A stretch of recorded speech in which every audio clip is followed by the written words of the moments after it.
Hello friends, HDFC life target 17 अगस्त।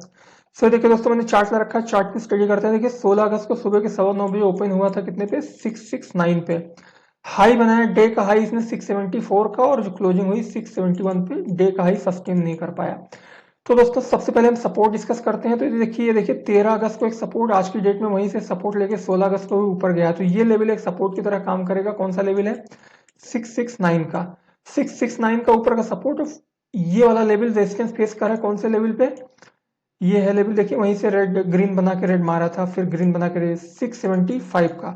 675 जैसे ही cross करेगा इसमें तेजी बढ़ेगी, और फिर 675 के बाद इसमें जो है 700 तक का टारगेट दिख सकता है। बस एक कंडीशन आप ध्यान रखिएगा। देखिए यहाँ पे मल्टीपल डेज में उसी लेवल पे रेजिस्टेंस है। कौन सा लेवल? ये आपको दिख रहा होगा।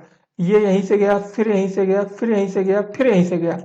तो 675 पे अच्छा खासा रेजिस्टेंस है। अगर ये लेवल सस्टेन किया तो आपको जो है 700 तक का लेवल दिख सकता है। तो ये टारगेट सपोर्ट दोस्तों ध्यान रखिएगा। Thank you.